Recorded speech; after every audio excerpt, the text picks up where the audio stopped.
It's the Real Estate Podcast, brought to you by ANZ Home Loans for financial well-beings. Hey, welcome back to the Real Estate Breakfast. It is your weekly window into the Australian property market. And if you're a new listener and you would like to get in touch with anything that is on your mind, you can use the trusty voice recorder that is available below in the show notes. Easy to use, just click on the link so your voice can join hundreds of others who have contributed to the way that we see the real estate progressing right now around the country. Or of course you can send us an email, the email address myrealestatepodcast@gmail.com. It is a Tuesday, last day of June. Yes, June the 30th. Happy birthday if you're blowing out the candles. Iron Mike Tyson, he is celebrating a birthday today. He is turning 60. And I do remember years ago a friend of mine asking me if I had to get in the ring with either Mike Tyson or Muhammad Ali, who would I get in the ring with? I said, neither. Are you out of your mind? But he said, look, if you had to. So I said Muhammad Ali because I thought there'd be a better chance of running away from him. Mike Tyson, like a cheetah back in the day, he was too fast and out for blood. Either way, of course, your face is going to be rearranged by either one of them. Now, you might have heard about this last week on Prop Track. They had a story talking about how for generations, the Australian cul-de-sac has represented the perfect family lifestyle. You've got your quiet street, safer spaces for children and stronger community connection. But a Feng Shui expert has sparked debate here by claiming that homes at the end of a cul-de-sac might actually create stagnant energy and impact on well-being. Is this an ancient belief worth considering for you when you buy property, or is it simply challenging one of Australia's favourite property designs? Well, let's go to the source of the story and catch up with Marie Diamond. I thought you were in Australia, Marie, but it turns out you've been doing a little bit of stirring from, Los Angeles? Correct, yes, from far away. So how did this actually even come about where you gave this story out? Actually, it was an Instagram post that did more than 2 million views that got picked up apparently by Australian media. In Australia, it's a very popular setting for your home. But from an Asian perspective, the Asian tradition of Feng Shui, it actually is not always considered positive. And Asian families would probably not choose for that kind of setting for their home. I know that there is a similar thing, I'm just scratching my head trying to think of it, in the UAE, because Indians have something very similar, don't they? Yeah, the Indian tradition talks about Vastu, and Feng Shui and Vastu are both thousands of years old. So they come perhaps from a different perspective, but they come to similar agreements on how the location of your home can affect the well-being of the family. Yeah, because Aussies right now around the country, they'll be just sort of laughing at this saying, well, I don't think this is going to affect how I buy property. But just coming back to the Vastu for Indians, I know that in Dubai, I know this firsthand, that they will not buy property if that does not line up correctly. And all of the real estate agents in Dubai know that that is a big thing. They won't even take them properties if they've already flagged that. So it is a huge deal for people that believe in this. I'm not sure how big it is in Australia. It must have some sort of significance with the amount of Asians that are buying property, particularly the Chinese. Yeah, correct. As a Feng Shui master, I've also worked a lot in the Arab world, and I have many students in Australia myself. So as this is an ancient energy system, So people always look for places where they are happy, where they feel there's great vitality. And a cul-de-sac is really considered to be at the end of a street where the energy can be stagnant. And that can affect long-term, not when you live there a year, but when you live there many years, it could affect some people both on health and well-being, some on finances, some on relationship luck. And there's a whole debate on that where we kind of focused on the Instagram post, because a lot of people really feel the effect of it and other people don't. But it's more when you are quite sensitive to energy, you will probably experience more that negative aspect of it. And especially the homes that are really at the end of the cul-de-sac, not just when you go into the cul-de-sac, but the house that is literally at the end of the street of the cul-de-sac, because that is called what we say a sharp arrow. So all the energy of the people coming into the street, the cars, are hitting the home at the end of it. That's actually the worst place according to Feng Shui.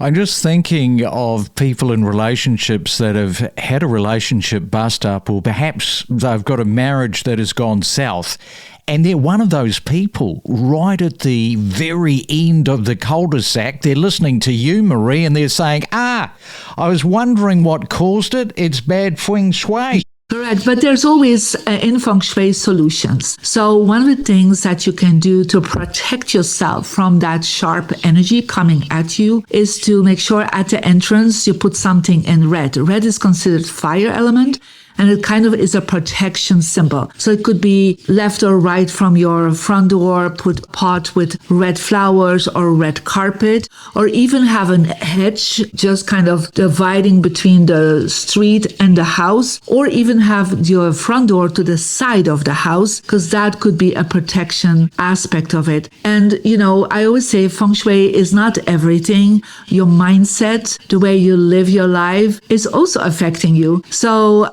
Feng Shui is, according to Feng Shui masters as me, is like 33% of the results of your life. So it can affect you, but it's not everything.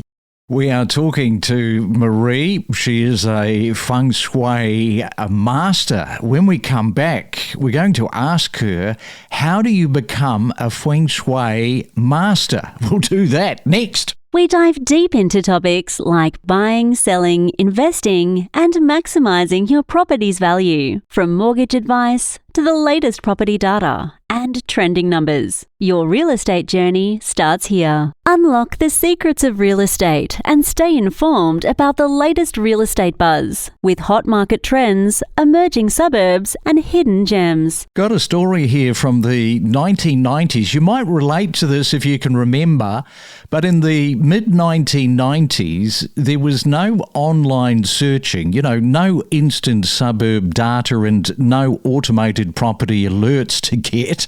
Buyers basically heavily relied on newspaper listings, weekend inspections, and conversations with local agents. In fact, a common story from the 1990s era was that buyers would drive around suburbs on a Saturday morning looking for sale signs, because that was often how they discovered opportunities within the real estate industry. In Sydney and Melbourne especially, many people were cautious after the early 1990s recession and the property downturn. Some buyers hesitated because they believed that the prices would fall further. Sounds familiar? Only to watch values recover strongly through the late 1990s as confidence returned. So the lesson there, it still applies today. Property markets often move before people feel comfortable enough to act. It is a Real Estate Tuesday. Marie is with us from Los Angeles. You are a Feng Shui master. How do you become one of those masters? Well, first of all, you study yourself with a Feng Shui master. So I studied with a grandmaster in Malaysia more than 30 years ago. And then you need to at least practice 10 years. I always say 10,000 hours of consultation before you really can be accepted as a master. I'm a master that has more than 2 million online students in 190 countries. It's not just 10,000 hours. I have done, hundreds of thousands of hours consulting for people. Now, as I mentioned, you're there in Los Angeles. It's created a lot of comments online, many homeowners defending the cul-de-sac, saying, hey, I've managed to create friendships where I live. As I said earlier, children play safely, families have built happy memories. One homeowner said that their family had lived in a cul-de-sac for over 20 years and they considered that their home was the safest home they've ever had. Another person questioned the logic, saying, does energy only travel along roads? Why couldn't it move through open spaces? What did you say to that, Marie? Well, like I shared before, Feng Shui is not everything in life, but it can make a positive impact on people, or just becoming aware of where you live. And I understand people in Australia and other parts of the world will feel like, oh, this is not really working for me this way. But there's a lot of other people that think this is also helping them. For me, I lived in a cul-de-sac also at the end of the street. I really had a lot of bad luck happening. What is bad luck? It's like things didn't go your way. So there could be relationship-wise, could be health, could be your children, can also be financially. So there's many aspects that are affected by it.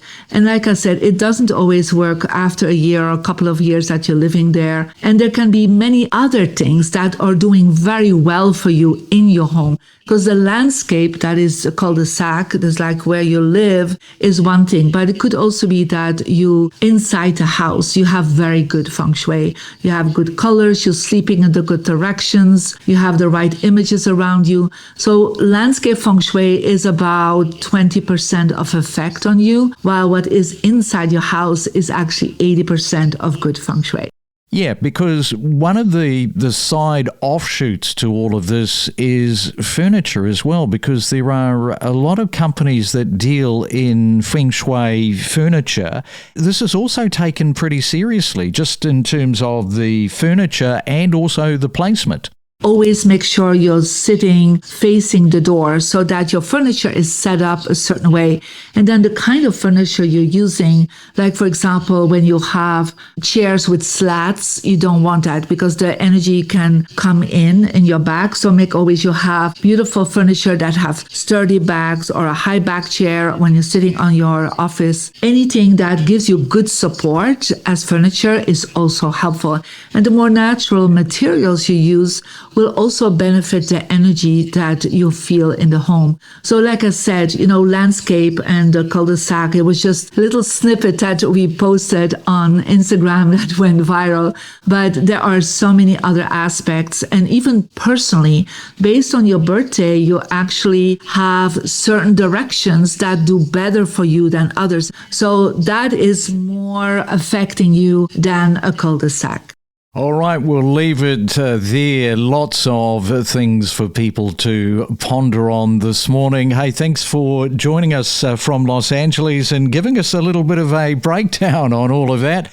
And enjoy your Tuesday. Thank you so much. Have a wonderful Tuesday today. We are more than just a real estate podcast. We cover a multitude of subjects, including property data, current buyer-seller sentiment, and the mood of the market. Follow each week all of the main talking points and know your property. So is commercial property becoming a bigger opportunity for everyday investors? What do you think? I really think it is. From the amount of increased inquiry that we've had from people that are traditional residential investors that have an investment strategy that centres around property and bricks and mortar, they're now looking for in other directions than their traditional strategy. So people potentially need to get a little bit more intimately aware of the things that are different investing in commercial property. I just want to come back to the investors and their mindset. Should they be adapting that mindset in the current market? Because it comes down to just the way things are flowing through your mind. A lot of them have been taught by their parents that bricks and mortar are a very safe way to get ahead and to build wealth, and at least you've always got something there. It's not like a financial market where there can be pretty dire changes. But I think that people probably need to become a little bit more sophisticated in the way that they look at allocating capital if they're going to move into commercial property. We connect you to the best real estate information across Australia. The Real Estate Podcast.